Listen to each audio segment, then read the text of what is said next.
সুস্বাগতম বন্ধুগণ, আশা করি সকলে ভালো আছেন। তো আজকে আবার একটা নতুন ভিডিও নিয়ে উপস্থিত হয়েছি। আজকের ভিডিওর টপিক ক্যাপাসিটার বা কন্ডেন্সার।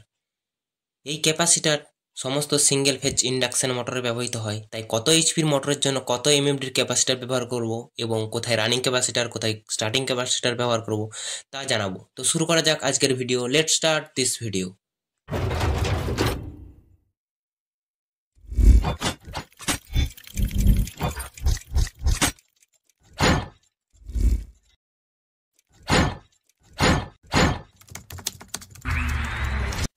তো আমরা প্রথমেই জানবো ক্যাপাসিটার দুই ধরনের হয়, রানিং ক্যাপাসিটার এবং স্টার্টিং ক্যাপাসিটার।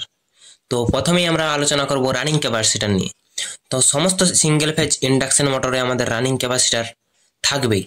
এই ক্যাপাসিটার ছাড়া মোটরটি ঘুরবে না। এরপর জানাবো রানিং ক্যাপাসিটার চিনব কিভাবে। তো ক্যাপাসিটারের উপরে কোথাও রানিং ক্যাপাসিটার বলে লেখা থাকে না, তার জন্য লেখা থাকে শুধুমাত্র ভোল্টেজ। তো সেখানে লেখা থাকবে 440 ভোল্ট বা 440 থেকে 70 ভিএসি এর মধ্যে থাকবে। তো এই লেখাটি থাকা মাত্রই জানতে পারবেন যে এটি আমাদের রানিং ক্যাপাসিটার। তো এই রানিং ক্যাপাসিটার আমরা কত এমএমডির ব্যবহার করব সেটা সম্বন্ধে এরপরে ক্যালকুলেশনটা জানবো। তো আমরা এক এইচপির জন্য কত এমএমডির ক্যাপাসিটার ব্যবহার করব সেটাই আমরা ক্যালকুলেশন করে দেখাচ্ছি।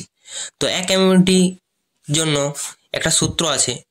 তো এই ক্যাপাসিটারের এমএমডি বার করার জন্য একটি সূত্র আছে। সেই সূত্রটা হচ্ছে I into 10⁶ divided by 2 into pi into F into V, যেখানে I অর্থাৎ অ্যাম্পিয়ার, এফ যেখানে ফ্রিকোয়েন্সি ইন্ডিয়াতে 50 হার্জ এবং ভি ইকুয়াল টু ভোল্টেজ যেটা আমাদের 220 ইন্ডিয়াতে, এবং পায়ের মান 22/7 বা 3.14।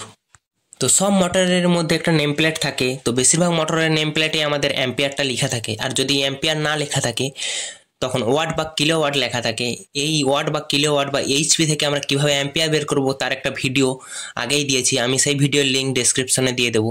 যাদের জানা নেই তারা সেখান থেকে জেনে নিতে পারেন। এখন আমরা দেখাবো এক এইচপির মোটরে। তো আমরা জানি এক এইচপির মোটরে 4 অ্যাম্পিয়ারের মতো কারেন্ট নেই এবং 1 এইচপি সমান 746 ওয়াট। তো সূত্র অনুযায়ী I সমান 4 ইন্টু 10⁶ ডিভাইডেড বাই 2 ইন্টু পায়ের মান 3.14 এবং ফ্রিকোয়েন্সি হচ্ছে 50 এবং ভোল্টেজ হচ্ছে 220। তো এরপর আমরা দেখব 10⁶ অর্থাৎ 10টা 6-এর গুণ, অর্থাৎ আমাদের একের পিঠে 6টা শূন্য হবে। তো একের পিঠে 6টা শূন্যর সাথে 4 গুণ করলে আমরা 4-এর পিঠে 6টা শূন্য পাবো, এবং নিচে পাবো আমরা পাই 2 এবং 50 এবং 220 গুণ করলে 69080। তো এটাকে আমরা ডিভাইডেড করলে আমরা পাবো 57.90 বা 57.90 এমএফডি।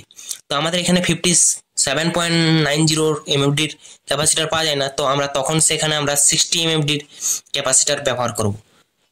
রানিং ক্যাপাসিটার সম্পর্কে তোমাদের জন্য একটা প্রশ্ন রইল। প্রশ্নটা হচ্ছে সিলিং ফ্যানে আমাদের কত এমএমডির ক্যাপাসিটার লাগবে। সিলিং ফ্যান ম্যাক্সিমাম 50 ওয়াট লেখা থাকে, ম্যাক্সিমাম, কিন্তু 50 ওয়াট হয় না, মিনিমাম 30 ওয়াটের মতো হয়। তো সকলেই কমেন্ট করে জানাবেন উত্তরটি যে কত এমএমডির ক্যাপাসিটার লাগবে। তো এরপর আমরা জানাবো স্টার্টিং ক্যাপাসিটার সম্পর্কে। স্টার্টিং ক্যাপাসিটার সাধারণত যে মোটরে সবসময় হেভি লোড জোড়া থাকে সেখানে ব্যবহার করতে হয়, মোটরটিকে স্টার্টের সময় একাধিক পাওয়ার দেওয়ার জন্য। এবার জানবো স্টার্টিং ক্যাপাসিটার কিভাবে চিনবেন। ক্যাপাসিটারের মতোই ভোল্টেজ দেখে আমরা স্টার্টিং ক্যাপাসিটার চিনব, কিন্তু স্টার্টিং ক্যাপাসিটারের ভোল্টেজ হয় 220 থেকে 280 ভোল্টেজ এসি বা ভিএসি লেখা থাকবে।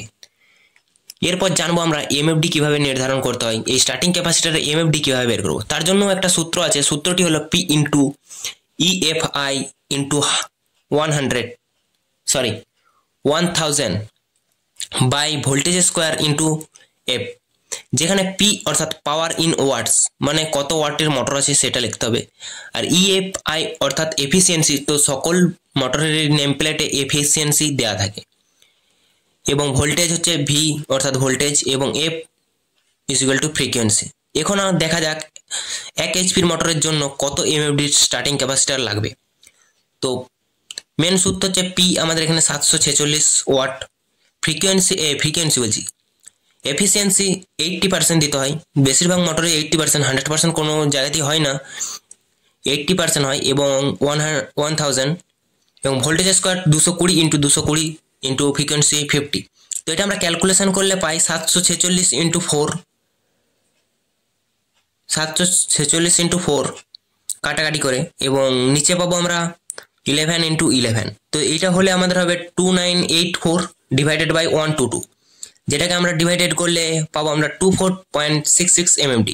তো এখানে 24.66 এর জায়গায় আমরা 25 mm ব্যবহার করব। তো এই ছিল আজকের ভিডিওটিতে ভালো লাগলে লাইক করবেন এবং চ্যানেলে নতুন হয়ে থাকলে চ্যানেলটিকে সাবস্ক্রাইব করবেন এবং পাশে থাকা বেল আইকন প্রেস করতে ভুলবেন না। Thank you for watching this video.